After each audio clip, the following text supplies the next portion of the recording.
So today we're going to be tying the Flashtail Whistler pike fly, and it's also a peacock bass fly. So this is a good fly for shallow waters. So if you plan on fishing like in the springtime or fall time for pike, and same with bass when they're shallow water. And yeah, but anyways, I want to tie this a little smaller today than I normally would tie them. This is a 1/0 size hook. I'm going to use medium-sized bead chain eyes for this fly.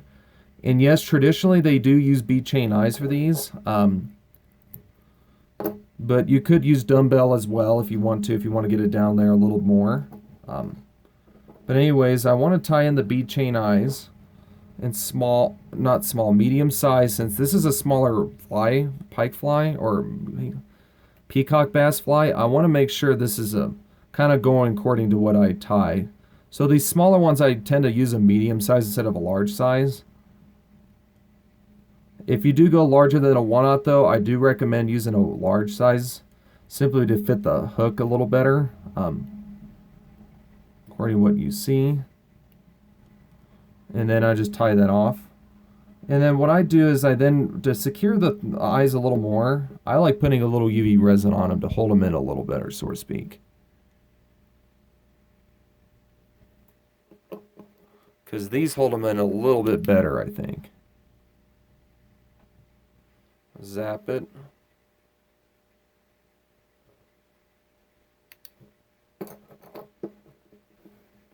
Just gonna wrap this back like this. I'm gonna take some bucktail. I'm gonna use black, but you can use other colors too, like white, olive, and among others. But I'm gonna use this color today simply because I like this color a lot. For a lot of my pike and muskie flies and bass flies too. Especially when I fish in the evening when they're really going active. Fish really like going active in the evening. This is when I like using the black ones. And the darker color ones so they seem a little better, I guess, is why they do better on these. Darker ones like this. But anyways, I want to make sure they're tied in pretty much on the top of the hook. I don't want to get it down over the edge there. And when I tie these, I want to make sure it's pretty, I want to tie them a little more bulkier for sure. So when I tie these, I want to make sure they're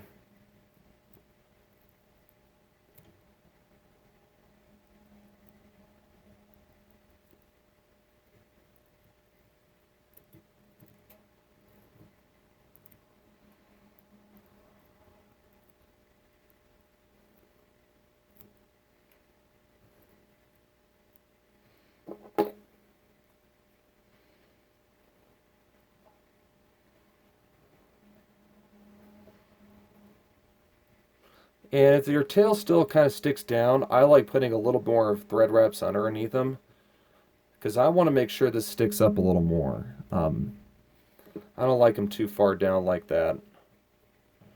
Anyways, what you do after you do that is you take your thread forward a little bit, about right there. I want to tie different clumps of. You can double them over, and that's what you really should do. But I've done it this way too, and it works okay. But anyways, you want to make sure this is a little too short. Let me do that again. Want to make sure it's a little more longer than the bucktail itself. So when I tie these in, I want to make sure that's that. And I want to make sure the other side has some as well. So I'm going to tie in some more Krystal flash on the other side. There you go on my camera. And I want to make sure these are the same distance as the other Flashaboo.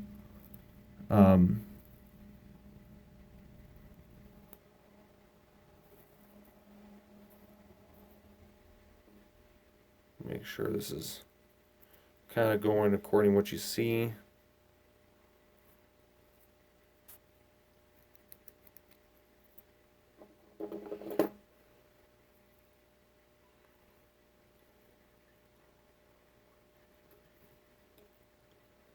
And what I want to do is I want to take that piece of crystal flash. Originally they do use flash blue, I know, but however I'm not using, because I don't have any flash blue in this color. But this will work too. If you really do not have flash blue, this will also work. Now then what I do is I take my thread back, kind of bulk it up a little bit too to here. And I want to make sure after this, I want to make sure I take some bucktail again. And this time I'm going to use some other bucktail. I'm going to use some that's not quite in. Yeah, you know what? Let's tie in some more of this, because I don't think it's quite enough as much as I like. So if you want to, yeah, you want a pretty liberal amount of this flash boo. If that's the case, you can always tie more in if you need to. Because I don't think that's quite enough to where I need it on the hook shank. But anyways, I want to make sure I tie this in pretty good here. Again. But anyways, you want to get a pretty decent amount is really the point of that. And once you get a decent amount like I just did, that's when you tie in your bucktail like I was mentioning before. And I want to make an overwing with this bucktail. I want a pretty good clump for this too. Make sure this is a pretty decent sized clump. And I want to make sure it's about the length of what I tied the first strand of piece of bucktail in, or clump I should say. I know my hands are well caffeinated from this morning. But anyways, you want to make sure this is on there pretty good here. I need to tie my vise here pretty quick. I know it's getting loose. There we go. Tie my vise a little better. I don't know why it was. Anyways, what you want to do after that. Now, originally they used sparkle core braid, pearl core braid in red or something like that. But instead of doing that, I'm going to use ice dubbing instead as a substitute, because it gives a little more flash still, but I don't want to waste a lot of material on that as much. I think this stuff's a little cheaper if you put it in perspective too. So I'm going to use red ice dub instead, is what I'm trying to get to. And I dub a noodle on this. Dub in this dubbing noodle like I'm doing. And I do a pretty good amount. I don't just do a little bit, because I want this to bulk up. And you want to get it pretty tightly dubbed if you can. And be patient when you dub this, simply because this stuff is a little more coarse of a dubbing. And this dubbing tends to be very hard to dub in, so be patient with it. I know it is, like I said, I know it's hard to dub in, but at the same time, I think it's very effective with this fly.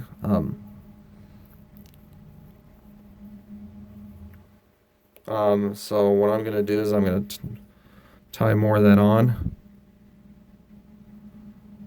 I'm going to tie more of it on. Not quite enough here. Just a little bit more. Ooh, that's some hair mixed in there. Let me do that again. I don't know what the heck that is. Try that again here.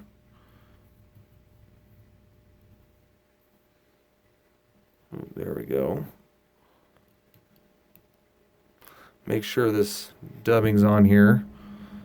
And then the next step is to take I take a piece of hackle.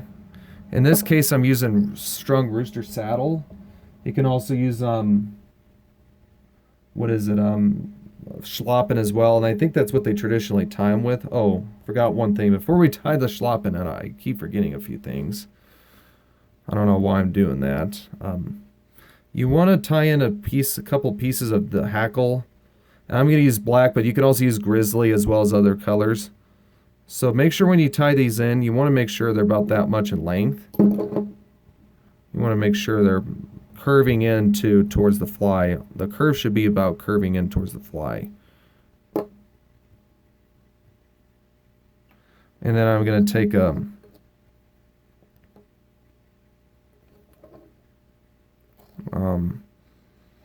Another piece of hackle. Take the other piece of hackle in black as well. But like I said, you can also do them in other colors too. You don't necessarily have to do them in black.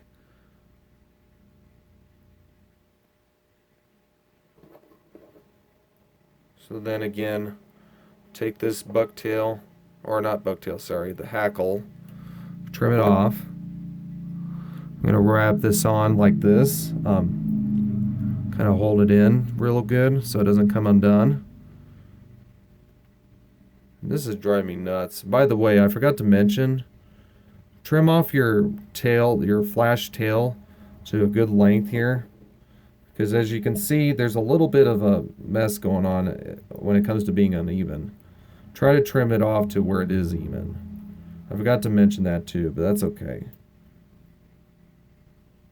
But yep, that's it. And then the next step is, like I said, you then tie in your schlappen or red rooster hackle. That saddle, and I use, if you do use red rooster strung hackle, I like using the webby fibers if you can, simply because the webbier fibers tend to do a better job at moving in the water. Here's one. I don't know why that was down there. Try to get that. There we go. Now the next step is to take this rooster saddle hackle that's strung, cut off the excess, the nasty, fluffy, nasty looking fibers towards the base. I'm going to tie in a good wraps here to get it snug pretty good. Make sure it's on there. And I'm just going to take this here. I'm going to wrap the opposite direction of whatever I'm tying it in. Whatever I tied my thread on. So then what I do is I take it's about right behind where the bead chain eyes are. And of course you're always going to trap a few fibers. It never fails. So what I do is I then trim off and if you do happen to trap a few fibers like I do here, and it never fails, I always do, I'm going to wrap a few more Oop, it's not. I got one more trapped. Make sure they're on there pretty good. And I'm going to then take Oop, that's not too good. That's not too good either. Let me try that again. Anyways, what you want to do then is after you do that, take your whip finish tool and do pretty good sized whip finishes to hold it together pretty good.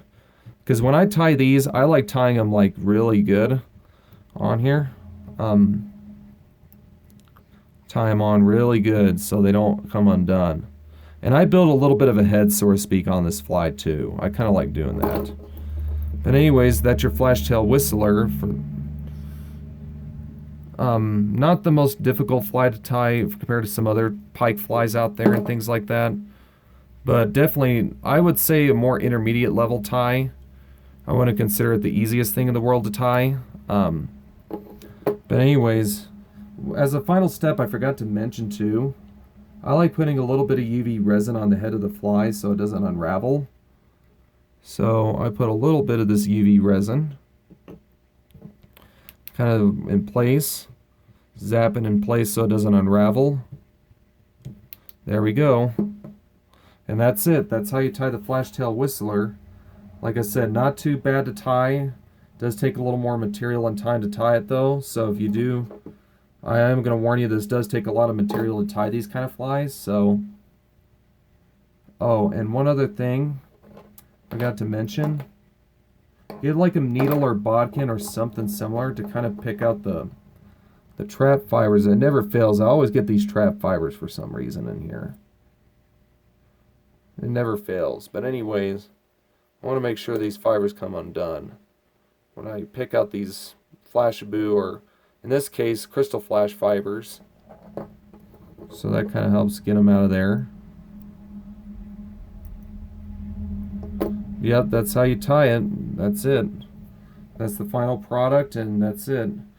So go fish this fly in shallow water, like I said. And you can also fish this fly for multiple species like pike and peacock bass. I've heard this one does well for peacock bass down in the Amazon. But pike and muskie will hit it up here as well in shallow waters, like I said. During the springtime, a good tip is in the springtime is when the pike spawn. So that's a really good time to use that, and they are going to be more in shallow waters. And same in the fall, they are going to be in shallow waters there too. But you have to hit the time frame just right in the fall, just so you know. But yeah, that's how you tie the Flashtail Whistler. Thanks, guys.